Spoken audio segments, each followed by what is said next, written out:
Sushant case में एक बड़ी खबर अभी सामने आ रही है। सुशांत के पिता के सिंह के वकील आज शाम 7 बजे प्रेस कॉन्फ्रेंस करने जा रहे हैं।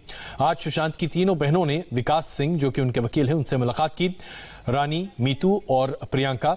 विकास सिंह से मिलने के बाद यह तय हुआ कि आज शाम 7 बजे विकास सिंह, जो कि के सिंह, सुशांत सिंह राजपूत के पिता, उनके वकील हैं, वो आज प्रेस कॉन्फ्रेंस कर लगता है कि कुछ और जानकारी सामने रखेंगे।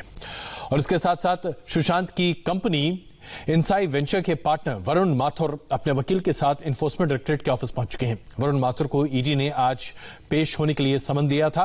इससे पहले वरुण माथुर को मुंबई पुलिस ने जब बुलाया था तो उन्होंने लॉकडाउन का हवाला देकर पेश होने से इनकार कर दिया था।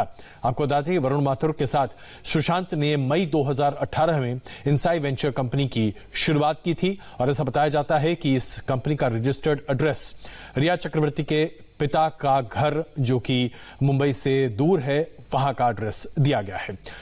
और अतुल सिंह इस वक्त हमारे संवाददाता हमारे साथ मौजूद हैं मुंबई से। अतुल, ये बताइए कि अब जबकि उन कंपनियों की भी पड़ताल हो रही है जो कि सुशांत सिंह राजपूत ने रजिस्टर कराई थी, जिसमें शायद रजिस्टर्ड एड्रेस वो है जो रिया चक्रवर्ती के पिता इंद्रजीत चक्रवर्ती का है, तो क्या अब ये तार जोड़ने की कोशिश की जा रही है?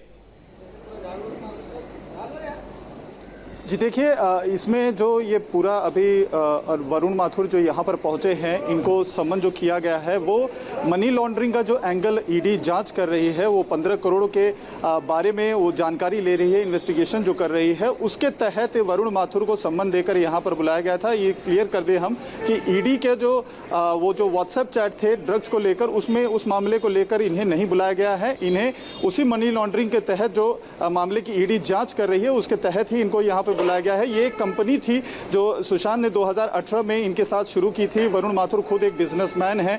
इसमें पैसे की लेन देन क्या होती थी, किस तरीके से ये काम करता था, आपको बता दें ये कंपनी आर्टिफिशियल इंटेलिजेंस के उस पर काम करती थी। एक बड़ा ड्रीम प्रोजेक्ट था सुशांत का, जिसको लेकर बड़े जोर शोर से इन्होंने जब लॉन्च किया था तो एक बड़ी पार्टी भी इसके लिए इन्होंने दी थी। और वो जो ये जो कंपनी है वो इंद्रजीत चक्रवर्ती जो रिया के पिता हैं उनके नवी मुंबई के उस फ्लैट पे रजिस्टर्ड है, जो सवालों के घेरे में है, जिसको लेकर सीबीआई इस समय उनसे पूछताछ कर रही है और उनकी वाइफ यानी रिया की मां से भी पूछताछ कर रही है। छोटी सी जानकारी दीजिएगा, मनी लॉन्ड्रिंग का ये मामला, तो क्या ये कहा जाए कि जिस 15 करोड़ रुपए के घोटाले की बात की जा रही है, जिसका आरोप रिया चक्रवर्ती पर लगाया जा रहा है, क्या इसको लेकर मनी लॉन्ड्रिंग की बात सामने आ रही है? तो इसमें तो फिर सुशांत सिंह के ऊपर भी कीचड़ उछलेगा। जी देखिए, ये जो मामला है बेसिकली ईडी मनी लॉन्ड्रिंग के ही तहत मामले का जो जांच होती है वो करती है। एफआईआर जो सुशांत के परिवार की तरफ से किया गया था उसके तहत ये जो मामला ईडी के पास गया, जिसमें ईडी ने एफआईआर दर्ज की थी। तो ये पैसे में गबन हुआ है या पैसे का जो 15 करोड़ रुपए गबन का जो आरोप परिवार की तरफ से लगाया जा रहा है वो कहाँ गया, उसकी जांच के लिए ईडी ने एफआईआर दर्ज की थी। उसी एफआईआर दर्ज के तहत मनी लॉन्ड्रिंग के तहत इस मामले की भी जांच ईडी कर रही है। तो क्या पैसा किस तरीके से गया, कब पैसा निकाला गया, पैसे का भुगतान किस तरीके से किया गया, किसके अकाउंट से गया, ये सारी चीजें जो है ईडी इस बारे में जांच कर रही है। और इसी के तहत आज जो है वरुण माथुर को कल ही सम्मन भेज दिया था ईडी ने, जिसके बाद वो अपने वकील के साथ आए हैं। पिछले काफी स्पष्टता आ रही है कि इस मामले में ड्रग्स का कोई लेन देन अभी नहीं है, लेकिन वरुण माथुर से पैसे के लेन देन और मनी लॉन्ड्रिंग को लेकर बातचीत हो रही है। सुशांत केस में सभी जांच एजेंसियां सच सामने लाने की पूरी कोशिश कर रही हैं।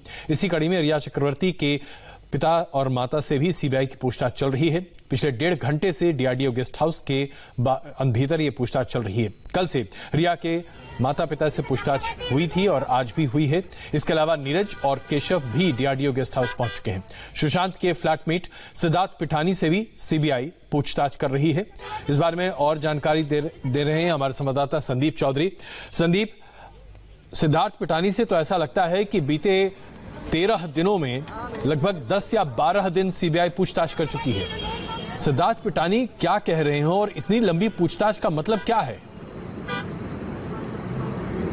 देखिए, अब तक सीबीआई की पूछताछ में सिद्धार्थ पिठानी के बयानों में काफी विरोधाभास नजर आया है। यही कारण है कि सिद्धार्थ पिठानी की लगातार पूछताछ की जा रही है। इस वक्त फिर से उसकी पूछताछ की जा रही है। उसको इसके पहले लगातार जो बाकी के अन्य विटनेसेस है उनके सामने बैठाकर भी पूछा गया है और जो घटनाक्रम हुआ है उसके बारे में पूछा गया है। इस वक्त अभी सीबीआई के दफ्तर में इंद्रजीत चक्रवर्ती और रिया चक्रवर्ती की मां संध्या चक्रवर्ती, इनको भी बुलाया गया है। 1.5 घंटे से उनकी भी पूछताछ चल रही है। साथ ही साथ जो अन्य विटनेसेस है, जैसे कि नीरज उस वक्त मौजूद था घर पर जब सुशांत की मौत हुई थी, उसको फिर से बुलाया गया है। उसकी भी एक तरफ पूछताछ चल रही है, बाकी लोगों की भी पूछताछ चल रही है। जी बहुत धन्यवाद इस जानकारी के लिए। तो कुल मिलाकर सिद्धार्थ पिठानी अभी भी सही और स्पष्ट जवाब नहीं दे पा रहा है सीबीआई के सवालों का। इस बीच रिया